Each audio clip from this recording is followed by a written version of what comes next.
Howdy folks, hope you're all having a good one, and welcome back once again to World of Tanks with the mighty Jingles. Before we get started, I'm sure many of you are wondering what exactly it is that I think of the news that Wargaming are pulling out of operations in Russia and Belarus. And honestly, I'm still not entirely sure exactly what it's all going to mean, so I'm kind of waiting for the dust to settle and get some kind of clarification, but I will be discussing that particular hot topic in much more detail in Monday's Mingles with Jingles.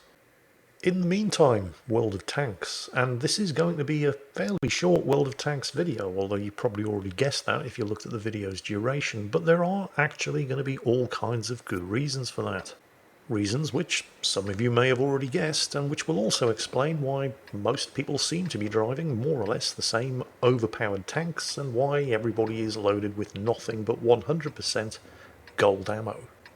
And no, it's not because this is just a tier 10 random battle, although there are obvious similarities, but this is in fact a clan battle. Which is why Insanity Drive here, along with numerous others of his clanmates, are in the ridiculously overpowered T95 FV4201, which for the sake of brevity I'm just going to call it Chieftain, because it's not really, but it kind of is. So, yeah, nothing but gold ammo. Nothing but overpowered machines, although this one being slightly more overpowered than your regular overpowered machine, and a level of coordination that you are probably not used to seeing in random battles, because clan battles are kind of serious. They're playing for actual gold here, which is why, of course, clans tend to not mess around and are pretty serious about this particular battle mode, because they're actually playing for something worth having. Now, if you're looking at the progress of the battle thus far and you're thinking, oh my god, look at this lemming train, I thought you said these guys took this sort of thing seriously. This might look like a lemming train, but it is not. If a lemming train were to charge around the northern end of this map and run into one or two enemy tanks, they would all freeze into cover and just sit there looking at each other, waiting to see who was going to grow their man pants and go first. That is not what is happening here. Insanity Drive's clan have all decided that they're going to go this way. That's right, Akazuki, yes. And what happens next is determined by what they see up here. They have not run into the enemy team except for one scout. And based on that information, they have immediately concluded that the enemy team are not coming this way. They've just sent a scout to keep an eye on them coming this way, and the rest of the enemy team are instead hooking around the southern end of the map. So the majority of the team immediately do an about turn and head south to where they're expecting the main thrust of the enemy advance to come from, although Insanity Drive doesn't appear to be 100% convinced and just stops for one last quick check, but hey, that's fine. He's in a Chieftain. He can catch up very, very quickly. This brings us on to another subject, the way that the game's meta has changed. Because it used to be all about the fast Russian mediums with the impenetrable turrets. But it hasn't really been that way for quite some time, certainly not with the introduction of machines like this, because the T95 FV4201, or let's be honest, it's basically a Chieftain, has the mobility of a medium tank, but it's got the armour, certainly the turret, and at least from the front the hull, and the gun of a heavy tank.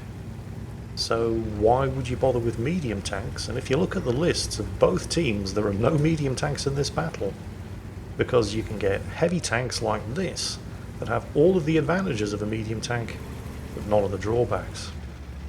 Well, okay, there is one medium tank in this battle. The enemy team have an Object 907, but you don't even see many of those, because even that is a clan battle reward tank. Quick word about the tactics being employed here by, it looks like, both teams. See, we've already discussed the not actually a lemming train, and the reason that both teams, certainly Insanity Drive's team, and it remains to be seen whether or not the enemy team is doing it, but based on what we've seen so far, they probably are. Both teams are driving around mob-handed. If they commit to one side, they all go that side. And there's a very good reason for this, because in clan battles, unlike in random battles, if you intend to win, your tanks only go somewhere for one of two reasons: to scout or to kill everything that you run into. And if you want to do that, you need to bring overwhelming firepower. This is one of the reasons why the Africa Corps did so well in the early years of the war in North Africa, despite being outnumbered by British and later American tanks. There was a German word for it, Schwerpunkt, which I'm probably mispronouncing, but it basically means concentrating all available firepower in one place where it's going to do the most good. And we'll elaborate on this in a moment, because for now, shit's getting real. I mean, I'm not even going to attempt to give a coherent commentary on what's happening here, because it's all happening so fast and I'm just not that good. I don't have the reactions for this, but hopefully you'll be able to keep up, because it's all about knocking out the maximum number of guns as quickly as you possibly can to give yourself the firepower advantage. I mean, this looks like utter chaos, and to a certain degree it is, but it's controlled chaos. It's about inflicting the maximum possible amount of violence on the enemy as quickly as you possibly can, in order to ensure that you maintain that firepower advantage and remain in a position where you're able to exploit it. And of course, that is way easier said than done. Certainly for players, and even more so for coordinated teams, which is why this looks like utter chaos. But trust me, it really isn't. Insanity Drive definitely knows what he's doing here, and I'm sure, I mean, how the hell can he possibly survive this? And yet...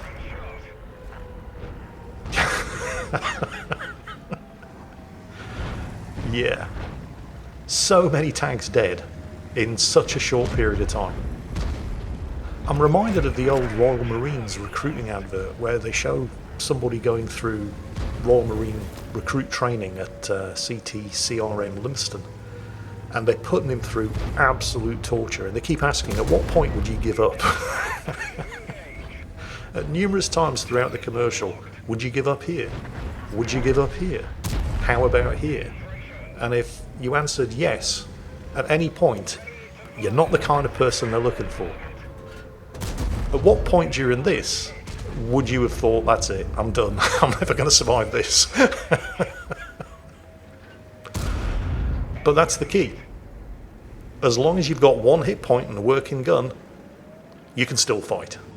And the Bobject here is, well, he's also trying to kill Insanity Drive, but more importantly, he's also stopping him from doing anything about the cap reset, which means it's going to be down to the VZ55. Is he going to be able to do it? Oh, there it is, the cap reset with 0 seconds to go. That just leaves the enemy Super Conqueror, but he's got 3 tanks on him, and best he may be able to destroy one before they take him down. And this is, well, the reason why Rommel's Afrika Korps were able to outfight the British Army in the North African desert in World War II, despite being outnumbered in tanks and guns. Concentration of power. Schwerpunkt. Something that the British didn't really adopt until Montgomery took over later on in the Desert War. Instead, constantly sending what they called penny packets of tanks and armoured vehicles in to meet the massed firepower of the German Schwerpunkt, which allowed the German army to defeat them in detail. None of that penny packet shit going on with these two clans in today's battle, though, I'm sure you'll agree. They were all basically driving them like they stole them. And hopefully, even though today's video was on the short side, I'm sure you'll agree it was probably worth it. That's all for today, folks.